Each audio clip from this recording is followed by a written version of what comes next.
حضرت یعقوب علیہ السلام نے اپنی اولاد کے لیے 40 سال تک مغفرت اور بخشش کی دعا کی۔ حضرت یعقوب علیہ السلام نے اپنی اولاد کے لیے 2 کام کیے کہ حضرت یعقوب علیہ السلام کو معلوم ہوا کہ میرے بیٹوں نے ہی کہ میرے بیٹے یوسف علیہ السلام پر ظلم کیا، زیادتی کی۔ حضرت یعقوب علیہ السلام نے اپنے تمام کے تمام بیٹوں کو معاف کر دیا۔ حضرت یعقوب علیہ السلام نے اپنی اولاد کے لیے دوسرا کام کیا کہ حضرت یعقوب علیہ السلام کو جب سے پتہ چلا، جب سے معلوم ہوا کہ میرے بیٹوں نے ہی میرے بیٹے یوسف علیہ السلام پر ظلم کیا، اس وقت سے لے کر جب تک یوسف علیہ السلام نہیں ملے، اس وقت تک ہر رات میں اٹھ کر اپنے بیٹوں کے لیے بخشش کی دعا کرتے رہے۔ الحمدللہ الحمدللہ وکفی والصلاة والسلام علی عبادہ الذین اصطفی خصوصا علی سید الرسل محمد المصطفی وعلی آلہ المجتبی وعلی أصحابه الأتقياء والأصفياء أرسله بالحق بشيرا ونذيرا وداعيا إلى الله بإذنه وسراجا منيرا أما بعد فأعوذ بالله السميع العليم من الشيطان الرجيم بسم الله الرحمن الرحيم قالوا يا أبانا استغفر لنا ذنوبنا إنا كنا خاطئين قال سوف أستغفر لكم ربي إنه هو الغفور الرحيم صدق اللہ مولانا العظیم۔ حضرت یعقوب علیہ السلام کے بیٹوں نے اپنے والد محترم حضرت یعقوب علیہ السلام سے کہا قالوا یا اغفر لنا ذنوبنا إنا كنا خاطئين۔ اے ہمارے ابا جان، آپ ہمارے لیے اللہ تعالیٰ سے استغفار کریں، اللہ تعالیٰ سے ہمارے گناہوں کی معافی مانگ کر دیں۔ حضرت یعقوب علیہ السلام نے فرمایا جب سے مجھے پتہ چلا ہے کہ آپ سے غلطی ہوئی کہ آپ نے ہی میرے بیٹے یوسف علیہ السلام پر زیادتی کی، ظلم کیا، اس وقت سے لے کر آج تک کوئی ایسی رات نہیں گزری، یعنی ہر رات میں اٹھ کر تمہارے لیے مغفرت اور بخشش کی دعا کرتا رہا۔ قال سوف استغفر لكم ربی، حضرت یعقوب علیہ السلام نے فرمایا او میرے بیٹوں، میں اب بھی وعدہ کرتا ہوں کہ تمہارے لیے بخشش کی دعا کرتا رہوں گا۔ انہ هو الغفور الرحیم، میں جانتا ہوں کہ یقیناً میرا پروردگار بہت زیادہ بخشنے والا ہے، رحم کرنے والا ہے۔ جب میں تمہارے لیے بخشش کی دعا کرتا رہوں گا تو یقیناً اللہ تعالیٰ بھی تمہیں معاف کر دے گا۔ حضرت یعقوب علیہ السلام نے اپنی اولاد کے لیے 40 سال تک مغفرت اور بخشش کی دعا کی۔ حضرت یعقوب علیہ السلام نے اپنی اولاد کے لیے 2 کام کیے کہ حضرت یعقوب علیہ السلام کو معلوم ہوا کہ میرے بیٹوں نے ہی کہ میرے بیٹے یوسف علیہ السلام پر ظلم کیا، زیادتی کی۔ حضرت یعقوب علیہ السلام نے اپنے تمام کے تمام بیٹوں کو معاف کر دیا۔ حضرت یعقوب علیہ السلام نے اپنی اولاد کے لیے دوسرا کام کیا کہ یعقوب علیہ السلام کو جب سے پتہ چلا، جب سے معلوم ہوا کہ میرے بیٹوں نے ہی میرے بیٹے یوسف علیہ السلام پر ظلم کیا، اس وقت سے لے کر جب تک یوسف علیہ السلام نہیں ملے اس وقت تک ہر رات میں اٹھ کر اپنے بیٹوں کے لیے بخشش کی دعا کرتے رہے۔ حضرت یعقوب علیہ السلام کے معاف کرنے اور اپنے بیٹوں کے لیے، اپنی اولاد کے لیے بخشش کی دعا کرنے کی برکت سے اللہ تعالیٰ نے حضرت یعقوب علیہ السلام کو، حضرت یعقوب علیہ السلام کی ساری اولاد کو بلند مقام عطا کر دیا۔ معاف کرنے کی برکت سے اور اپنی اولاد کے لیے ہر رات دعائیں کرنے کی برکت سے اللہ تعالیٰ نے حضرت یوسف علیہ السلام کو جیل سے نکال کر مصر کے تخت پر بٹھا دیا۔ حضرت یوسف علیہ السلام کو جیل سے نکال کر، قید خانے سے نکال کر مصر کا وزیر خزانہ، مصر کا بادشاہ بنا دیا۔ جب بھی والدین اپنی اولاد کے لیے دعائیں کرتے ہیں، جب بھی بڑے اپنے چھوٹوں کے لیے دعائیں کرتے ہیں، تو اللہ تعالیٰ دعائیں کرنے والے بڑوں کو، دعائیں کرنے والے خاص طور پر والدین کو اور استاذ کو بھی بلند مقام عطا فرماتے ہیں۔ ان دعاؤں کی برکت سے چھوٹوں کو، اولاد کو، شاگردوں کو بھی اللہ تعالیٰ بلند مقام عطا کرتے ہیں۔ حضرت یوسف علیہ السلام تخت پر تشریف فرمائے، اللہ تعالیٰ نے حضرت یوسف علیہ السلام کو مصر کا وزیر خزانہ بنا دیا۔ حضرت یوسف علیہ السلام کے سامنے حضرت یوسف علیہ السلام کے بڑے بھائی کھڑے ہیں۔ حضرت یوسف علیہ السلام کو اللہ تعالیٰ نے بادشاہت عطا کی، وزارت عطا کی۔ حضرت یوسف علیہ السلام کو اللہ تعالیٰ نے طاقت عطا کی۔ حضرت یوسف علیہ السلام کو اللہ تعالیٰ نے سرداری اور بادشاہت عطا کی۔ حضرت یوسف علیہ السلام کو اللہ تعالیٰ نے فوج اور اسلحہ عطا کیا۔ اگر حضرت یوسف علیہ السلام چاہتے اپنے بھائیوں سے بدلہ لے لیتے، اگر حضرت یوسف علیہ السلام چاہتے اپنے بھائیوں کو پٹوا دیتے، مار پیٹ کرتے، اگر یوسف علیہ السلام چاہتے، طاقت بھی ہے، سلطنت بھی ہے، بادشاہت بھی ہے، اسلحہ بھی ہے، فوج بھی ہے، سب کچھ اللہ تعالیٰ نے یوسف علیہ السلام کو عطا کیا۔ اگر حضرت یوسف علیہ السلام چاہتے تو اپنے بھائیوں کے سر تن سے جدا کروا دیتے، قتل کروا دیتے، لیکن قتل کرانا تو دور کی بات، بدلہ لینا تو دور کی بات، اپنے بھائیوں کو مارنا پیٹنا تو دور کی بات۔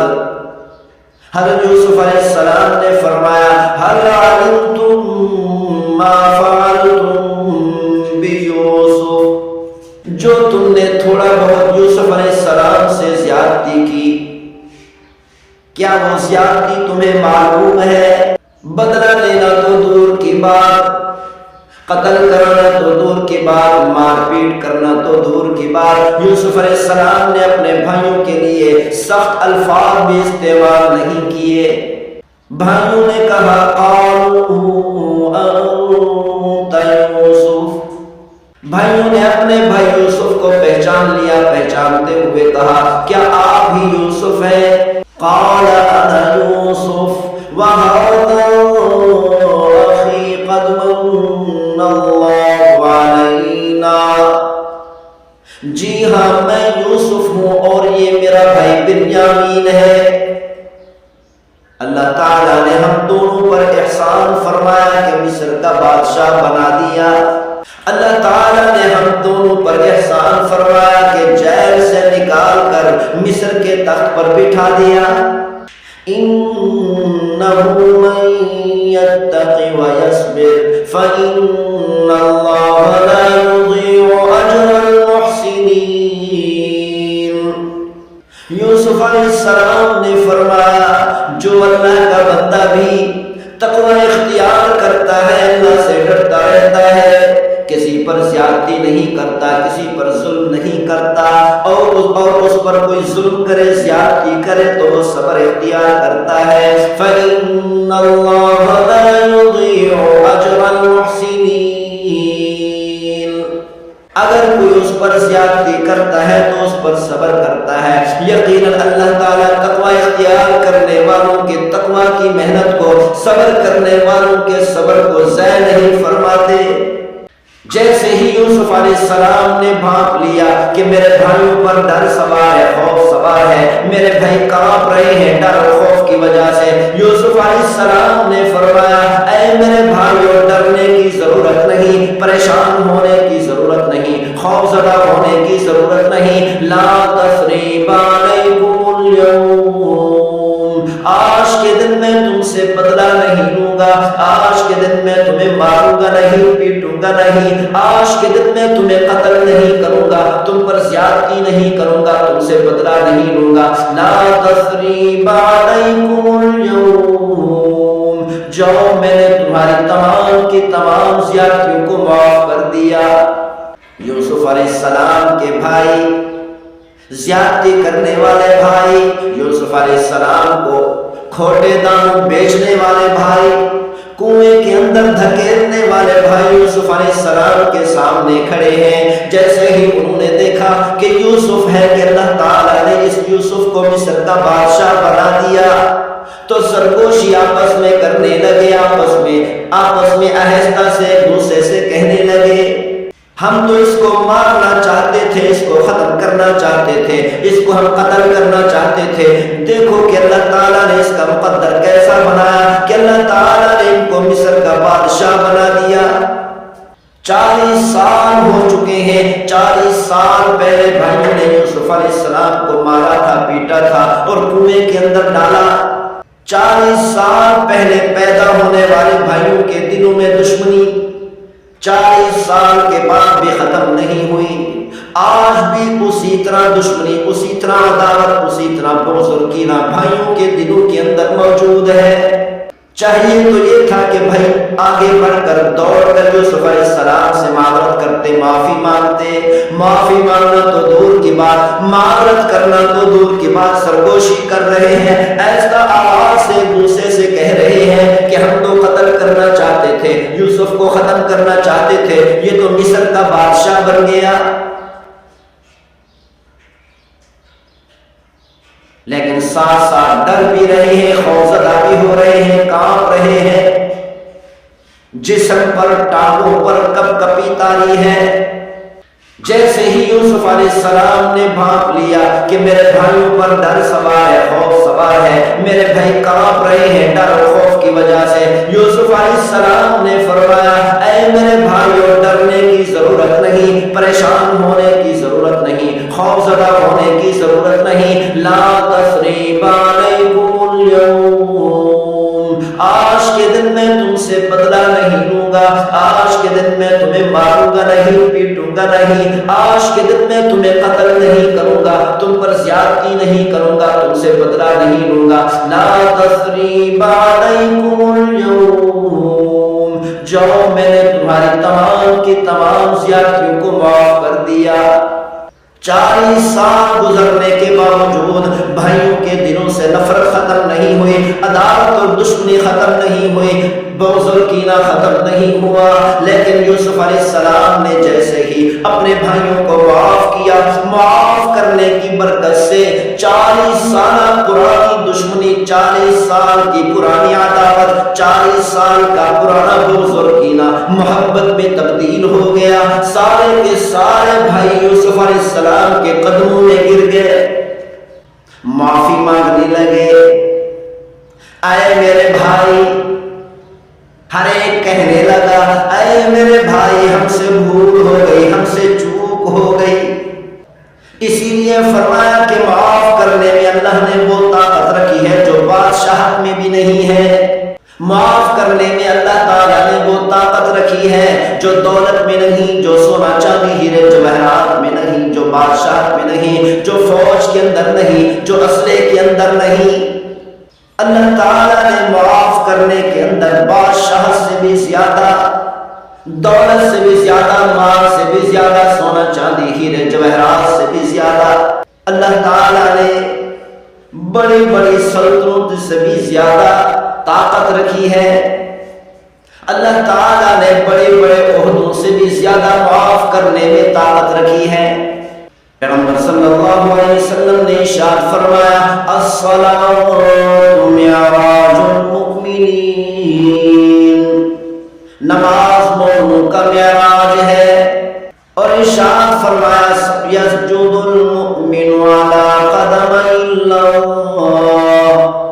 جب مسلمان بندہ، جب ایمان والا بندہ سجدہ کرتا ہے وہ یقین کر لے کہ اللہ کے قدموں پر سر رکھ کر سجدہ کرتا ہے۔ حضرت محمد یحییٰ رحمۃ اللہ علیہ فرماتے ہیں، حضرت محمد یحییٰ رحمۃ اللہ علیہ لمبا سجدہ کیا کرتے تھے، جب بھی فرض نماز پڑھتے، نفل ادا کرتے، سنن پڑھتے، ہر سجدے کو لمبا کیا کرتے تھے، ہر سجدے کے اندر 21 مرتبہ کہا کرتے تھے سبحان ربی الاعلی۔ کسی نے پوچھا حضرت آپ اتنی لمبا سجدہ کیوں کرتے ہیں؟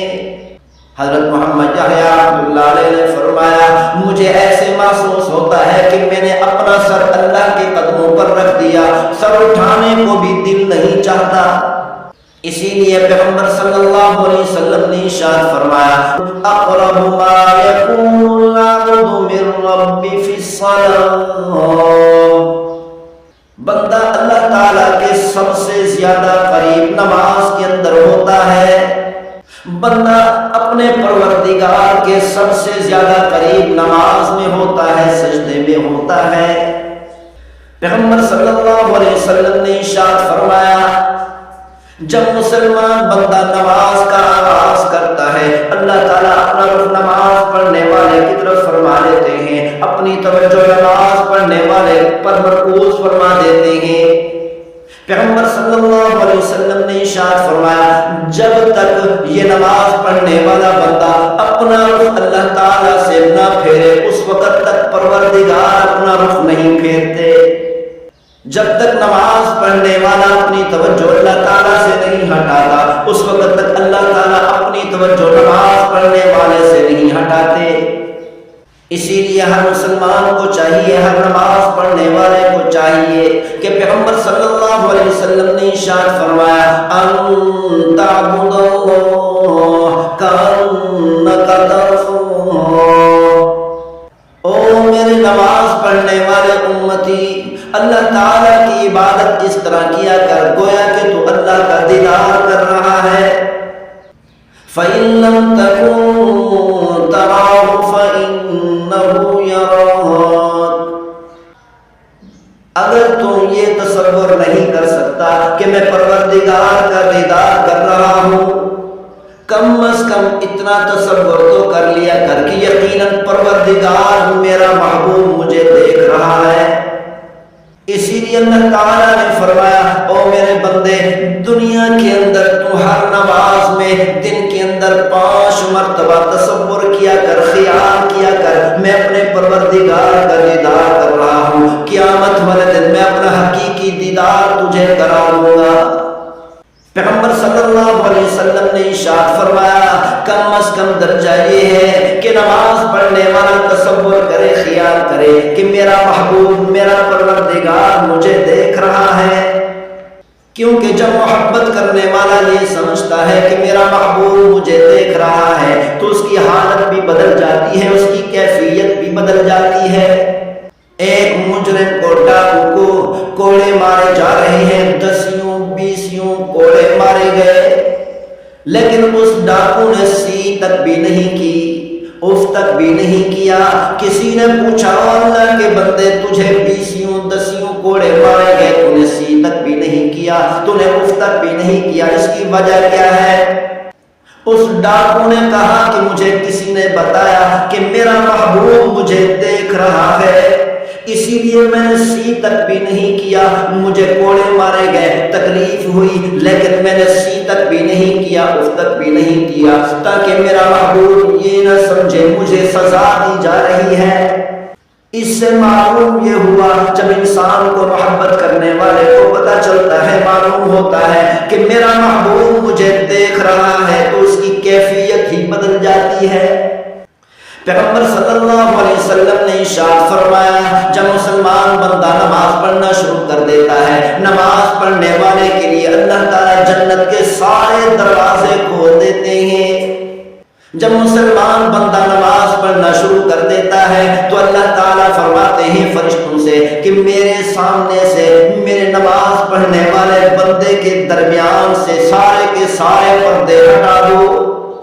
تو اللہ تعالیٰ اپنے سامنے اور اپنے نماز پڑھنے والے بندے کے درمیان سارے کے سارے پردے ہٹا دیتے ہیں. فنکشنز کی وجہ سے، فنکشن میں ہے، پروگرام میں ہے، شادی کے ولیمے میں ہے، شادی کی بارات میں ہے، خوشی ہے، غمی ہے، شاپنگ کر رہے ہیں تو نماز کی چھٹی، فرمایا نماز کی چھٹی نہیں ہو سکتی.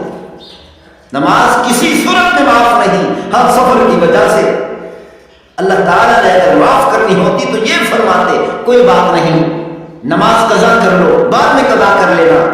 نہیں، بلکہ اللہ تعالیٰ نے فرمایا اتنے رخصت دے دیتے ہیں کہ 4 کی بجائے 2 پڑھ لیا. رخصت دے دی لیکن معافی نہیں دی، رخصت دے دی لیکن چھوڑنے کی اجازت نہیں دی. اس سے معلوم یہ ہوا کہ نماز کسی حالت میں معاف نہیں.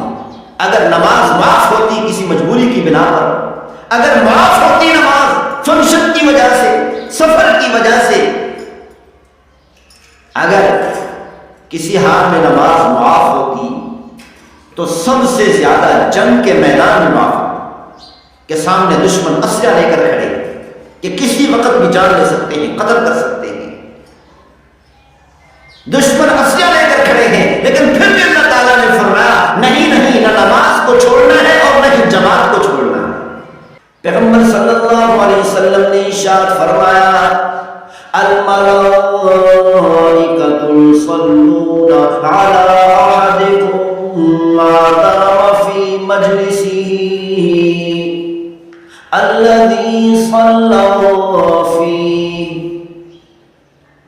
پیغمبر صلی اللہ علیہ وسلم نے ارشاد فرمایا نماز پڑھنے والا جب نماز سے فارغ ہوتا ہے، نماز پڑھنے والے جگہ پر بیٹھا رہتا ہے، اللہ کے فرشتے اس نماز پڑھنے والے پر، اپنی جگہ پر بیٹھنے والے پر درود بھیجتے رہتے ہیں. یقولون اللہم اغفر لہ، اللہم ارحمہ، اللہم تب علیہ. جب تک نماز پڑھنے والا بندہ اپنے نماز والی جگہ پر بیٹھا رہتا ہے اس وقت تک پیغمبر صلی اللہ علیہ وسلم نے ارشاد فرمایا کہ اللہ کے فرشتے اس آدمی کو گھیرے میں رہتے ہیں اور یہ کہتے رہتے ہیں اللہم اغفر لہ، اے ہمارے پروردگار اس نماز پڑھنے والے کی بخشش فرما. اللہم ارحمہ، اے ہمارے پروردگار اس نماز پڑھنے والے بندے پر رحمت نازل فرما. اللہم تب علیہ، اور یہ فرشتے دعا مانگتے رہتے ہیں اے ہمارے پروردگار اس کی توبہ کو قبول فرما. ما لم یغدی فیہ وما لم یحدث فیہ. پیغمبر صلی اللہ علیہ وسلم نے فرمایا جب تک نماز والی جگہ پر بیٹھ کر کسی کو تکلیف نہیں دیتا، جب تک اس کا وضو نہیں ٹوٹتا، اس وقت تک اللہ کے فرشتے رحمت کی دعائیں، مغفرت کی دعائیں، بخشش کی دعائیں، توبہ کے قبول ہونے کی دعائیں، رحمت کی دعائیں کرتے رہتے ہیں. عن براء بن عازب رضی اللہ عنہ قال قال رسول اللہ صلی اللہ علیہ وسلم. حضرت براء بن عازب رضی اللہ تعالی عنہ سے روایت ہے، وہ فرماتے ہیں اللہ کے رسول صلی اللہ علیہ وسلم نے ارشاد فرمایا ان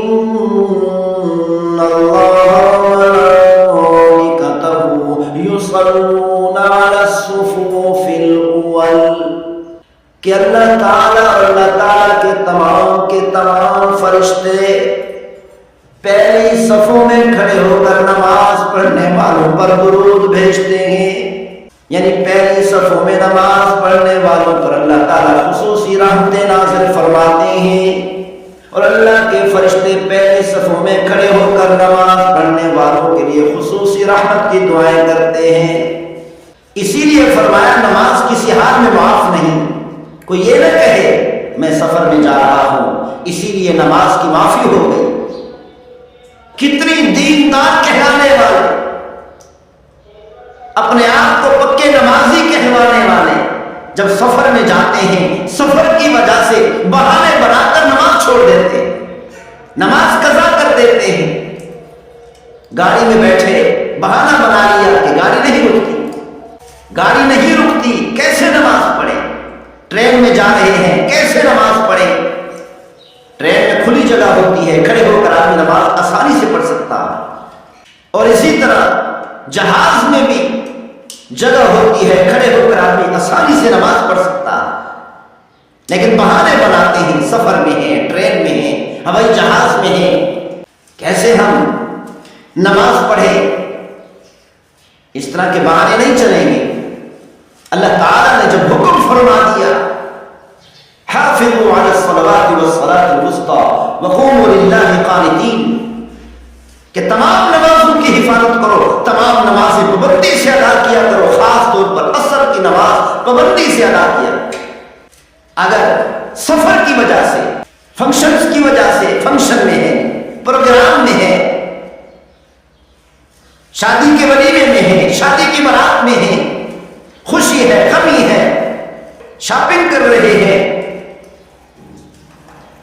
تو نماز کی چھٹی، فرمایا نماز کی چھٹی نہیں ہو سکتی، نماز کسی صورت میں معاف نہیں۔ ہر سفر کی وجہ سے اللہ تعالیٰ نے اگر معاف کرنی ہوتی تو یہ فرماتے کوئی بات نہیں، نماز قضا کر لو، بعد میں قضا کر لینا، نہیں، بلکہ اللہ تعالیٰ نے فرمایا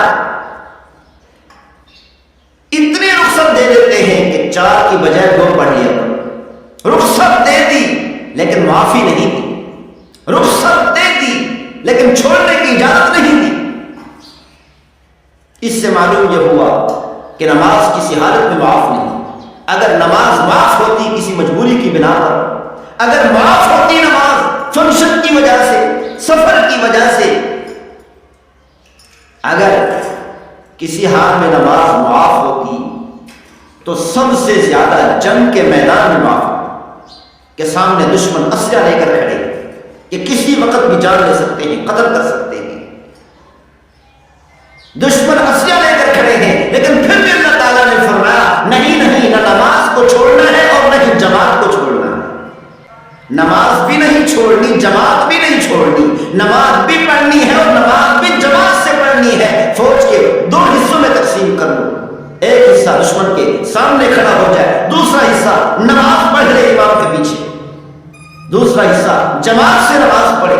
اگر دشمن کا زیادہ خطرہ ہے تو سواروں پر کھڑے کھڑے نماز پڑھ لو، لیکن نماز کی معافی نہیں ہے، نماز چھوڑنی نہیں۔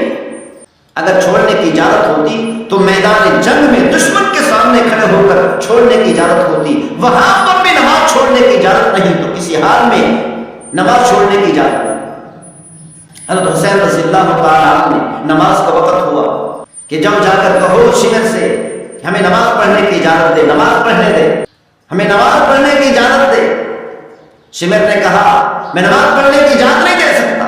حضرت حسین رضی اللہ تعالیٰ عنہ نے اپنی فوج کے 2 حصے کر دیے، فوج کو 2 حصوں میں تقسیم کر دیا۔ ایک حصہ دشمن کے سامنے کھڑا ہوا مقابلہ کرنے کے لیے، اور دوسرا حصہ حسین رضی اللہ تعالیٰ کے پیچھے کھڑے ہو کر نماز ادا کی۔ حسین رضی اللہ تعالیٰ نے قیامت تک آنے والی امت کو سمجھا دیا کہ نماز کسی حالت میں معاف نہیں ہے، حتیٰ کہ میدان جنگ میں دشمن کے سامنے کھڑے ہو کر بھی معاف نہیں۔ گردن کٹوا دی، سر نیزے پر لٹک گیا، لیکن نماز نہیں چھوڑی۔ یہ کہا جاتا ہے کہ پیغمبر صلی اللہ علیہ وسلم نے سفر کی وجہ سے کسی مجبوریوں کی بنا پر ظہر اور عصر اکٹھے پڑھی۔ اکٹھے پڑھنے کا مطلب یہ نہیں کہ ظہر کو قضا کر دیا عصر کے وقت میں پڑھی، یا عصر کو ظہر کے وقت میں پڑھی، اس کا مطلب یہ نہیں۔ اس کا مطلب یہ ہے کہ پیغمبر صلی اللہ علیہ وسلم نے ظہر اور عصر کو اکٹھے پڑھی، کہ ظہر کو آخری وقت میں پڑھا اور عصر کی نماز کو عصر کے شروع وقت میں، آغاز وقت میں پڑھا، پہلے وقت میں پڑھا۔ جیسے ہی عصر کا وقت شروع ہوا پیغمبر صلی اللہ علیہ وسلم نے عصر کی نماز پڑھ لی۔ ظاہری طور پر دیکھنے کے اعتبار سے تو معلوم یہ ہوتا ہے کہ پیغمبر صلی اللہ علیہ وسلم نے ظہر عصر اکٹھی کر لی، اکٹھی پڑھ لی، لیکن حقیقت یہ ہے کہ پیغمبر صلی اللہ علیہ وسلم نے ظہر کو ظہر کے وقت میں پڑھا، عصر کو عصر کے وقت میں پڑھا۔ اس کی دلیل ایک یہ ہے کہ بخاری شریف کی روایت ہے کہ حضرت عبداللہ بن عمر رضی اللہ تعالیٰ عنہ نے مغرب اور عشاء کو اکٹھا پڑھا، جمع کیا۔ کیسے کہ مغرب کی نماز آخری وقت میں پڑھا اور تھوڑے سے ٹھہر گئے، انتظار کر لی، جیسے ہی مغرب کا وقت ختم ہوا، عشاء کا وقت شروع ہوا، حضرت عبداللہ بن عمر رضی اللہ تعالیٰ عنہ نے عشاء کی نماز میں پڑھی، یعنی مغرب کی نماز مغرب کے وقت کے آخری وقت میں پڑھی اور عشاء کی نماز عشاء کے پہلے وقت میں پڑھی، تو ظاہری طور پر تو معلوم ہوتا ہے کہ حضرت عبداللہ بن عمر رضی اللہ تعالیٰ عنہ نے دونوں نمازیں ایک ہی وقت میں اکٹھے پڑھی ہیں، لیکن حقیقت یہ ہے کہ حضرت عبداللہ بن عمر رضی اللہ تعالیٰ عنہ نے اکٹھے تو پڑھی ہے لیکن مغرب کو مغرب کے وقت میں پڑھا، عشاء کو عشاء کے وقت میں پڑھا۔ اس سے یہ ثابت ہوتا ہے کہ جن احادیث مبارکہ میں پیغمبر صلی اللہ علیہ وسلم کا عمل منقول ہے کہ ظہر اور عصر کو جمع فرمایا، اس کا مطلب یہی ہے کہ ظہر کو ظہر کے آخری وقت میں پڑھا اور عصر کو عصر کے وقت کے شروع میں پڑھا۔ ظاہری طور پر معلوم ہوتا ہے کہ اکٹھی پڑھی، لیکن ظہر کو ظہر کے وقت میں پڑھا، عصر کو عصر کے وقت میں پڑھا۔ اس طریقے سے دو نمازوں کو جمع کرنا جائز تو ہے، لیکن جب شدید مجبوری، سخت مجبوری، ہر وقت اس طرح جمع کرنا بھی درست نہیں۔ اسے کہتے ہیں جمع سوری، صورتاً شکل کے اعتبار سے، دیکھنے کے اعتبار سے، ظاہری اعتبار سے تو معلوم ہوتا ہے دو نمازیں اکٹھے پڑھی ہیں، لیکن حقیقت یہ ہے کہ ہر نماز کو اس کے وقت میں پڑھی۔ ایک صحابیہ رضی اللہ تعالیٰ عنہ کا بچہ پیدا ہوا شوہر کے فوت ہونے کے فوراً بعد، تو پیغمبر صلی اللہ علیہ وسلم سے پوچھا کہ یا رسول اللہ کیا عدت ختم ہو گئی؟ سب یہ سوچ رہے تھے کہ اتنی جلدی عدت کیسے ختم ہو سکتی ہے۔ پیغمبر صلی اللہ علیہ وسلم نے عقل کو استعمال نہیں فرمایا، پیغمبر صلی اللہ علیہ وسلم نے فرمایا جب اللہ تعالیٰ نے فرما دیا وَأُولَاتُ الْأَحْمَالِ أَجَلُهُنَّ أَن يَضَعْنَ حَمْلَهُنَّ، کہ حمل والی عورتوں کی عدت ان کی بچے کی پیدائش ہے۔ اگر چھوڑنے کی اجازت ہوتی، کسی مجبوری کی بنا پر چھوڑنے کی اجازت ہوتی، تو پھر اللہ تعالیٰ یہ حکم کیوں فرماتے ہیں اِنَّ الصَّلَاةَ كَانَتْ عَلَى الْمُؤْمِنِينَ كِتَابًا مَّوْقُوتًا، کہ ایمان والوں پر نماز فرض ہے۔ فرض ہونے کا مطلب یہ ہے کہ کسی حالت میں معاف نہیں۔ اگر پیغمبر صلی اللہ علیہ وسلم ظہر اور عصر کو اس طرح اکٹھا فرماتے کہ ظہر کو قضا کر کے عصر کے وقت میں پڑھتے یا عصر کو عصر کے وقت سے پہلے پڑھتے، تو پیغمبر صلی اللہ علیہ وسلم کا یہ عمل اس آیت مبارکہ کے مخالف ہوگا، حافظوا علی الصلوات والصلاۃ الوسطی، کہ اللہ تعالیٰ نے فرمایا تمام نمازوں کی حفاظت کرو، تمام نمازیں پابندی سے ادا کرو، خاص طور پر عصر کی نماز کی حفاظت کرو۔ اگر ایک نماز کو دوسرے وقت میں پڑھا تو حفاظت تو نہ ہوئی، ہر نماز کی پابندی تو نہ ہوئی، نماز کو قضا کر دینا اس کو پابندی تو نہیں کہتے، اس کو حفاظت تو نہیں کہتے۔ تو اسی لیے جن احادیث مبارکہ میں ثابت ہے کہ پیغمبر صلی اللہ علیہ وسلم نے ظہر و عصر کو جمع فرمایا، اس کا مطلب جمع سوری ہے، جمع حقیقی نہیں۔ ہر نماز کو اس کے وقت میں پڑھو۔ روزہ فرض ہے، روزے کی معافی نہیں۔ جب اللہ تعالیٰ نے ایک قانون بنا دیا تو اس قانون پر عمل کرنا ہے۔ جب قانون بن گیا روزہ ہر مسلمان پر فرض ہے، تو پھر چاہے مزدور ہے، گرمی ہے، سختی ہے، پریشانی ہے، جس حالت میں ہے روزہ رکھنا فرض ہے۔ ہاں چند حالتوں میں اجازت دے دی کہ بعد میں قضا کر لینا یا فدیہ ادا کر دینا، اگر بوڑھا ہے، سفر کی حالت میں روزہ چھوڑ سکتے ہیں، لیکن اس وجہ سے روزہ نہیں چھوڑ سکتے کہ یہ مزدور ہے، مزدوری کرتا ہے، گرمی میں کھڑے ہو کر مزدوری کرتا ہے، پریشانی ہوتی ہے، گرمیوں کا روزہ ہے، روزہ رکھنا بہت مشکل ہو جائے گا مزدور کے لیے۔ چاہے مزدور ہے، کوئی بھی ہے، روزہ رکھنا فرض ہے۔ جو اللہ نے قانون بنا دیا اس میں کوئی لچک نہیں۔ اسی طرح زمانہ جاہلیت میں یہ دستور تھا کہ جب کسی عورت کا شوہر فوت ہو جاتا تو 2 سال تک میلی کچیلی رہتی، 2 سال تک گندی جگہ پر رہتی، حتیٰ کہ جس جگہ پر اس کی رہائش ہوتی اس جگہ پر جا کر گندگی اور میگنیاں ڈال دیتے تھے کہ یہ گندگی میں رہے 2 سال۔ یہ اس بات کی علامت ہوتی تھی کہ اس کا شوہر فوت ہو گیا۔ اس طرح 2 سال عدت گزارتی تھی۔ لیکن جب اسلام آیا، اسلام نے اس قانون کو، اس حکم کو ختم کر دیا کہ یہ عورت پر ظلم ہے، اس طرح ظلم جائز نہیں۔ ایک اور حکم، ایک اور قانون جاری کر دیا کہ جب کسی عورت کا شوہر فوت ہو جائے تو اب یہ گھر سے نہیں نکل سکتی، 4 ماہ 10 دن عدت گزارنا ضروری ہے۔ گھر سے نکلنا جائز نہیں۔ کوئی رشتہ دار بیمار ہے، بھائی بیمار ہے، والد بیمار ہے، کوئی بیمار ہے، عیادت کے لیے جانا جائز نہیں۔ کسی کی وفات ہو گئی، تعزیت کے لیے جانا جائز نہیں، گھر سے نکلنا جائز نہیں۔ اللہ نے قانون بنا دیا۔ پھر یہ کہنا جو مادر عورتیں ہیں وہ تو عدت سمجھتی ہیں، مادر عورتیں آج کل کہتی ہیں یہ دقیانوسی ہے، کوئی عدت نہیں ہے عورت۔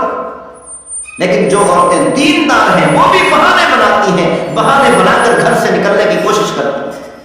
فلاں ہمارا قریبی رشتہ دار بیمار ہو گیا، عیادت کے لیے جا رہی ہے، فلاں فوت ہو گیا، تعزیت کے لیے نکل رہی ہے، شاپنگ کرنے کے لیے جا رہی ہے، اس کے لیے قطعا نہیں نکل سکتی۔ حج ادا کرنے کے لیے جا رہی ہے، حتیٰ کہ حج کرنے کے لیے بھی جب تک عدت ہے 4 ماہ 10 دن نہیں گزرتے اس وقت تک حج کرنے کے لیے بھی نہیں نکل سکتی، عمرہ ادا کرنے کے لیے بھی نہیں نکل سکتی۔ جب اللہ نے قانون بنا دیا تو کسی حالت میں لچک نہیں ہے، قانون پر عمل کرنا ضروری ہے، ہر ایک پر لازم ہے، ہر حالت میں لازم ہے۔ ہاں ایک صورت میں اللہ نے لچک دے دی، رخصت دے دی۔ اللہ نے کہہ دیا کہ اگر کوئی کمانے والا نہیں تو یہ عورت مزدوری کرنے کے لیے، روزی کمانے کے لیے دن دن کو نکل سکتی ہے، رات کو نہیں۔ یہ لچک مل گئی، لیکن صرف روزی کمانے کے لیے نکل سکتی ہے، روزی کمانے کے بہانے سے کسی اور جگہ پر نہیں جا سکتی۔ جیسے ہی وہاں سے فارغ ہو فوراً گھر میں واپس آ۔ یہ ایک قانون بن گیا، ایک لا بن گیا، تو ہر ایک پر لازم ہے، اس میں کوئی لچک نہیں۔ اسی طرح فرمایا شوہر فوت ہوا، عورت پریگننٹ ہے، عورت کو حمل ہے، شوہر کے فوت ہونے کے بعد اس کی عدت بچے کی پیدائش تک ہو۔ اگر ادھر شوہر فوت ہوا، شوہر کے فوت ہونے کے فوراً بعد بچہ پیدا ہو گیا تو پیغمبر صلی اللہ علیہ وسلم نے فرمایا عدت ختم ہو۔ ایک صحابیہ رضی اللہ تعالیٰ عنہ کا بچہ پیدا ہوا شوہر کے فوت ہونے کے فوراً بعد، تو پیغمبر صلی اللہ علیہ وسلم سے پوچھا کہ یا رسول اللہ کیا عدت ختم ہو گئی؟ سب یہ سوچ رہے تھے کہ اتنی جلدی عدت کیسے ختم ہو سکتی ہے۔ پیغمبر صلی اللہ علیہ وسلم نے عقل کو استعمال نہیں فرمایا، پیغمبر صلی اللہ علیہ وسلم نے فرمایا جب اللہ تعالیٰ نے فرما دیا وَأُولَاتُ الْأَحْمَالِ أَجَلُهُنَّ أَن يَضَعْنَ حَمْلَهُنَّ، کہ حمل والی عورتوں کی عدت ان کی بچے کی پیدائش ہے، حمل والی عورتوں کی عدت بچے کی پیدائش تک ہوگی۔ جب اللہ نے فرما دیا تو اس کی عدت ختم ہو، یہ قانون بن گیا، لا بن گیا، ہر ایک پر لازم ہے، اس میں کوئی تبدیلی نہیں، کوئی عقل کا استعمال نہیں۔ شوہر کے فوت ہونے سے پہلے بچہ پیدا ہوا، اس کے فوراً بعد شوہر فوت ہو گیا تو اس عورت کی عدت 4 ماہ 10 دن ہے، کیونکہ اللہ تعالیٰ نے بتا دیا، لا بنا دیا کہ 4 ماہ 10 دن عدت ہوگی، تو ہر عورت کی عدت یہی ہو۔ اب زیر زینت اختیار نہیں کر سکتے، یہ ضروری نہیں کہ میلی کچیلی رہے، یہ ضروری نہیں گندی جگہ پر رہے، گندگی میں رہے، پاک صاف جگہ پر رہ سکتی ہے، بنگلوں میں رہ سکتی ہے، کوٹھی میں رہ سکتی ہے، بیڈ پر سو سکتی ہے، مناسب کپڑے پہن سکتی ہے، نہا بھی سکتی ہے، میلی کچیلی رہنا ضروری نہیں۔ ہاں زیر زینت اختیار نہیں کر سکتی، سنگار نہیں کر سکتی۔ عدت میں دو چیزیں لازم ہوتی ہیں، ایک تو زینت اختیار نہیں کر سکتی، مہندی لگانا، سرخی لگانا،